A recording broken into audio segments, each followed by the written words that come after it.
celebrating the life and career of a legend that we lost early this morning, Kevin Sullivan. And let's bring in another legend, somebody that's been a great friend to this show, and that is Eric Bischoff joins us here.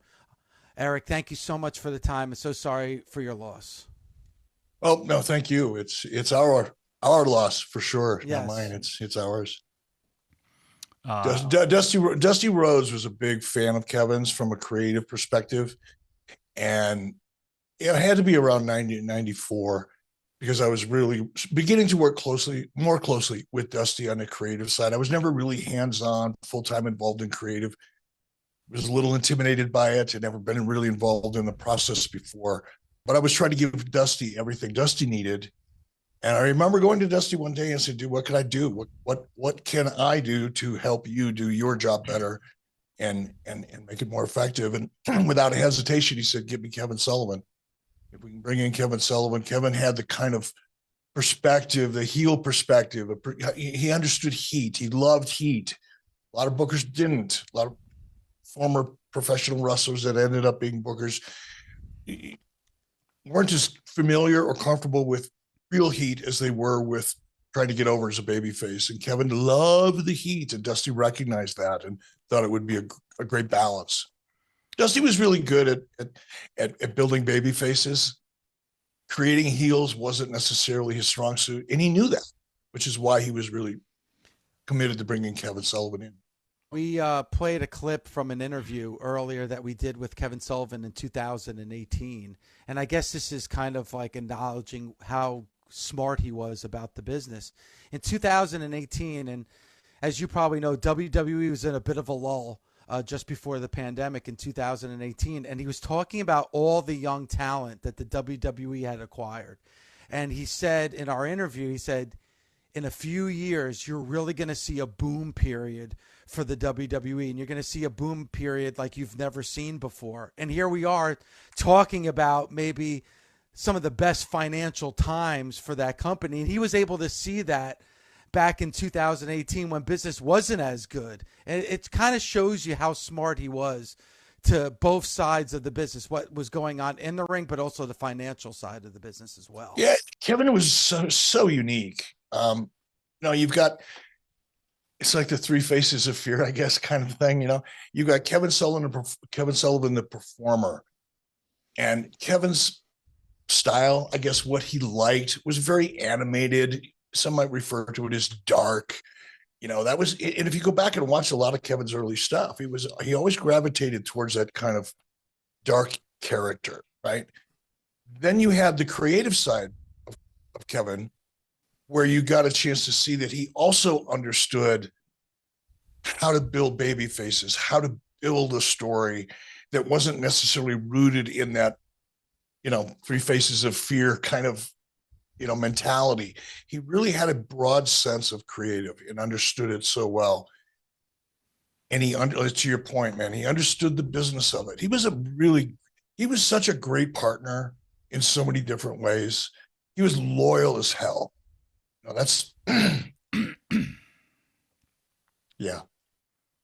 I was going to say that as well, loyalty, like how he helped me, Taz, but then he always had these group of guys that were his guys. And you also look at loyalty because he was always in that spot as he could be the booker. He would be, something in the company, and he would bring in his guys because he knew they would deliver for him. And loyalty was key, man. I'm so glad that you said something like that because, even to his day, like he would still put over Hulk and what Hulk would do.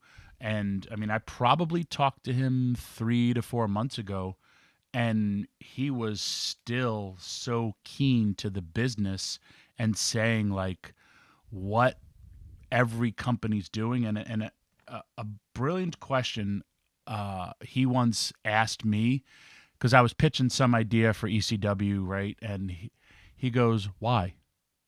Where's your why? And he goes, and when you find out your why, brother, that's when you'll know. And I'm like, holy crap. Like, because I didn't have a why. I knew the action, I knew all that stuff, but it's why. I love that, Tommy. I love hearing that because that's Kevin. That's so powerful. It seems so simple, doesn't it? I mean, it's like it should be so obvious, but it's one of the things that is often missing in wrestling and great stories is why. And when you start with the why and build upon it, the rest of it all starts making so much more sense and actually gets better. He was a different level. He really, really was. Never afraid of heat, saying getting shot, he working the Bible Belt and portraying the devil. For me, I'm in the Bahamas. They had a real political coup, and this government, they cut off the head of the leader of the government. And then there was this man who looked just like the guy who beheaded another person.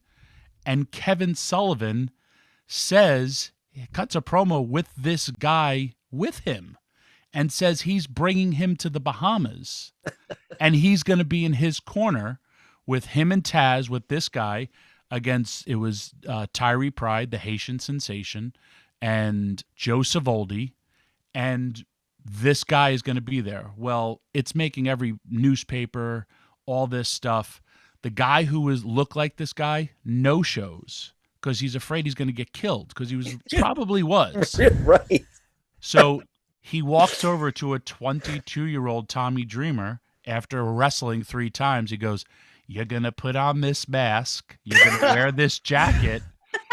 And when the time is right, you're going to hit the ring." And I'm like, "Who am I playing?" He goes, "The guy who beheaded the other guy."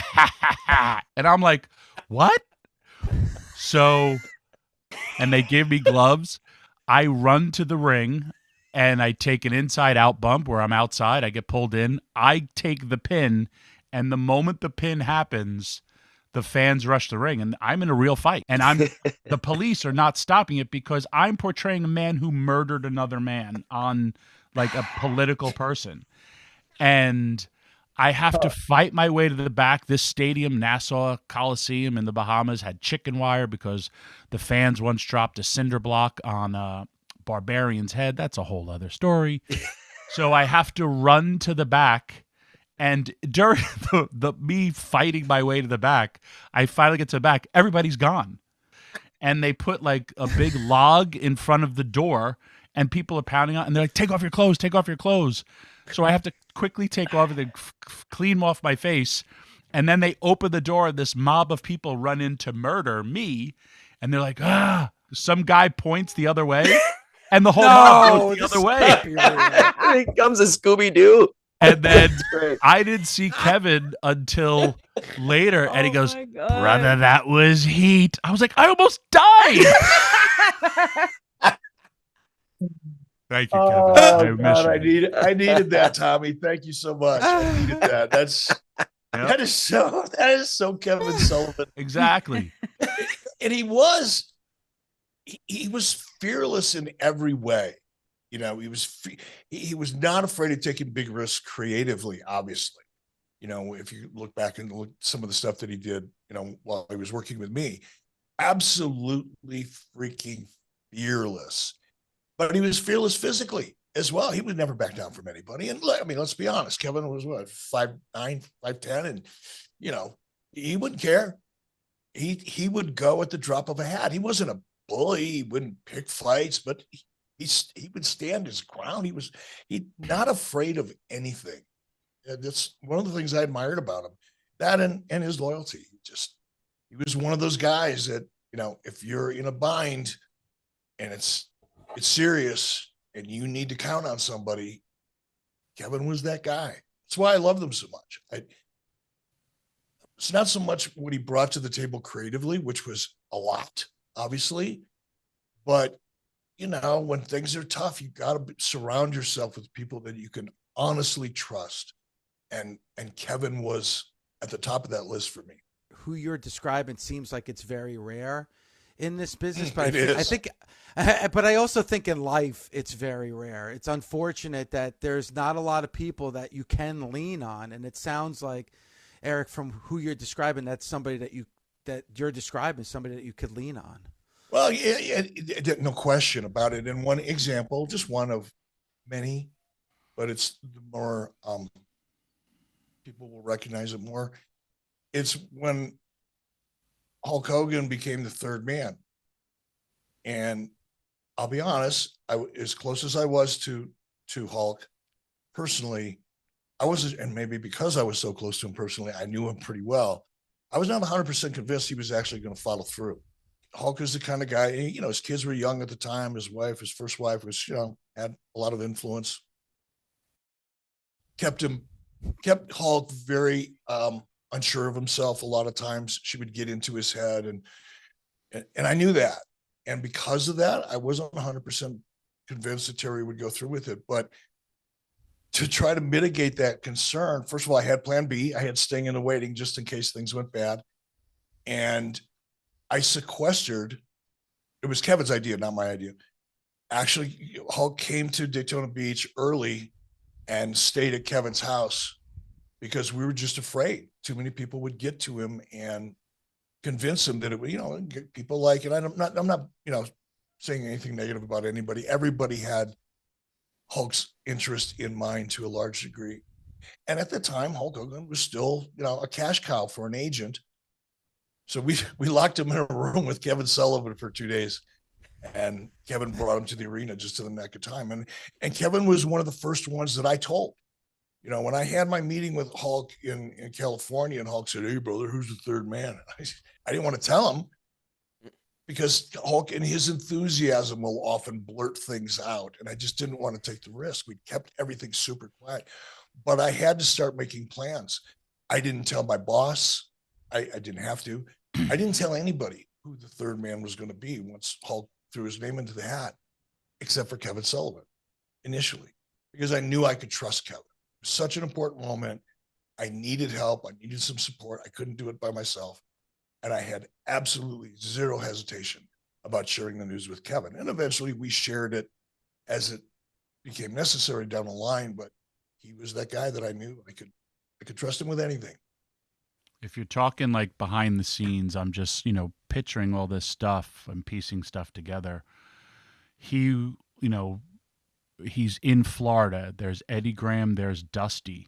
He helped Paul Heyman. He helped you. Like what I was also saying about seeing things in people that maybe we didn't see, and not just because they're bosses, it's helping to go that route. You're so on the money with that comment. And that's what made him unique. And that's probably why I trusted him to the degree that I did. I mean, I trusted him like a family member, maybe in some cases more so, because he wasn't just doing his job. He was trying to help you do your job, and do your job better. But it was in a way that was so honest and pure. That is Dave, very rare. Usually people's motivations and self-interest are kind of in the forefront, even when they're, you know, a part of the team. That wasn't Kevin. I took a trip to Hawaii. I had to meet Masa Saito and Bischoff, all the head office from New Japan. We were meeting, I think it was in 1997. We had business. It was kind of a vacation business kind of thing. So I brought Kevin with me and my family. My family and I and Kevin flew to Hawaii, and we got to the airport, and King Curtis, who, you know, I had heard his name before, but I had never met him. King Curtis knew that Kevin was showing up at the airport, and we got off the plane. We're going down to the baggage claim, and I hear King Curtis, who I'd never met before. I knew of him. That's it. Going, Sullivan, you know, bellowing, you know, this voice that came from the bowels of hell. And I looked around at Kevin, and Kevin goes, "Father, where are you?" And I'm with my wife and my kids in the middle of the airport. I'm going, what the hell is going on? But the connection between those two, when they finally, you know, met at the airport, yeah, there's so much love and respect between those two. And it's just one little glimpse at a part of Kevin's personality that I had not seen. And I'll always remember.